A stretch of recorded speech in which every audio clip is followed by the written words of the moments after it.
All right, let's just jump right in. When I say the word forest, what do you picture? You're probably thinking of oaks, pine trees, maybe some big, lush jungle. It feels timeless, doesn't it? Well, what if I told you that the forests we know and love are actually a pretty recent invention? That for hundreds of millions of years, our planet was covered in plants so incredibly strange, they look like they were pulled straight from an alien world. And we're not talking about a small difference here. We're talking about a world of giants that played by a completely different set of rules. A world that is now, well, completely gone. So today we're going to peel back time and go exploring in these incredible lost ecosystems. To really understand these alien giants, we've got to go back even further, to a time before them, a time when the land itself was practically empty. So, picture this. Earth, about 430 million years ago. Life is just beginning to crawl its way out of the oceans. The continents, they're basically barren rock, getting blasted by sunlight. There's no real soil, just dust and grit. The very first plants were these simple, flat little organisms, just kind of clinging to damp surfaces. But even then, a race was on, a race for the sky. This constant, desperate competition for sunlight became the engine that forced life to grow up, and that set the stage for the very first giants.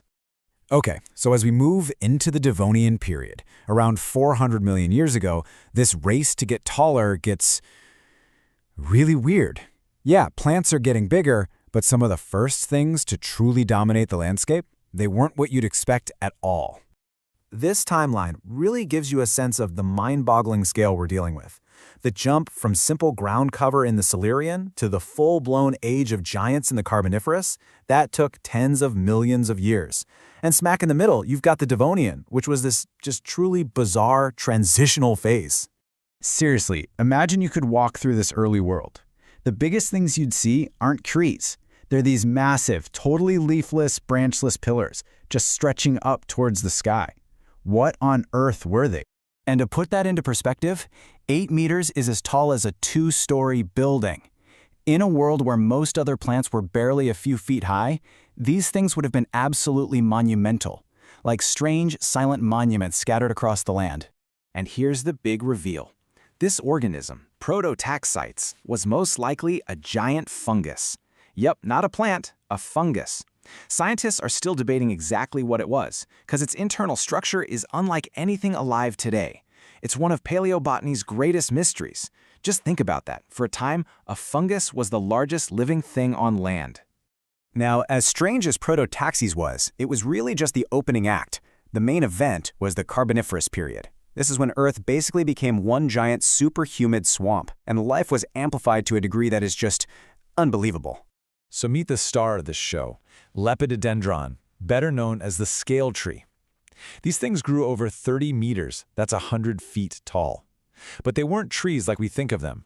Their trunks were covered in this really distinct diamond-shaped pattern from where leaves had fallen off, making them look like something straight out of a sci-fi movie.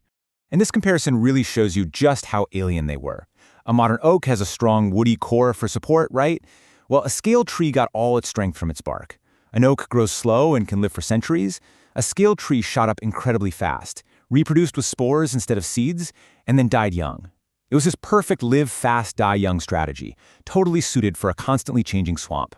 And the rest of the forest was just as strange. You had these towering relatives of horsetails called calamites that grew like 60-foot-tall bamboo. Giant ferns created a thick, dense canopy, and because all these plants were just pumping out insane amounts of oxygen, the air was so rich that it supported giant insects. I'm talking dragonflies with the wingspan of a hawk. It was a world of giants, from the plants all the way down to the bugs. But here's the thing. This incredible, amplified world, this amazing biological experiment, it was so fragile.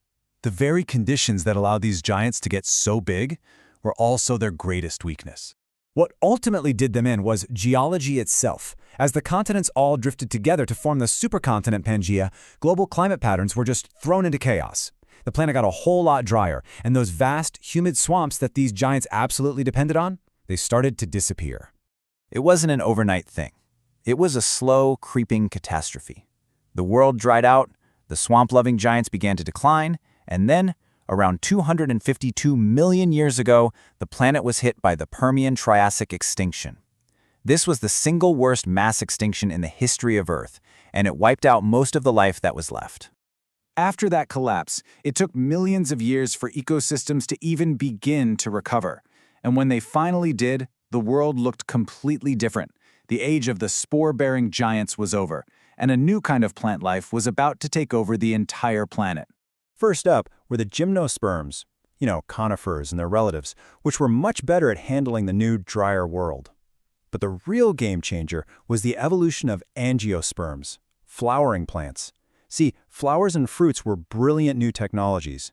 Flowers used insects for super-targeted pollination, and fruits protected the seeds and tricked animals into spreading them everywhere. These innovations were so good that they allowed these new plants to outcompete and totally redefine the look of the planet. So, okay, those strange alien giants are gone. They disappeared hundreds of millions of years ago. But what's so fascinating is that their ghosts are still all around us, shaping our world today in ways you might not even realize. Their most direct legacy? Coal. When those giant scale trees and ferns died in the swamps, they didn't fully rot. Instead, they got buried, compressed, and basically cooked over millions and millions of years. Every single lump of coal we burn is literally the stored sunlight, captured by a plant from a world we can barely even imagine. And this really shows just how deeply connected we are to this lost world. Their buried bodies became the fossil fuels that kicked off our industrial revolution. All that photosynthesis they did, that helped build the oxygen-rich atmosphere that we all breathe. Their life and death built up the first deep layers of organic soil that pretty much all modern land ecosystems rely on. They aren't gone. They're literally embedded in the earth itself. So, let's end on this thought. The scaled trees, the fungal pillars, they must have seemed permanent, invincible even. But they vanished when their environment changed. It really makes you wonder, doesn't it? As our own world changes, what giants of our time, whether we're talking about ecosystems, species, or even our own concrete creations, will be the strange, silent fossils that a future world might someday uncover?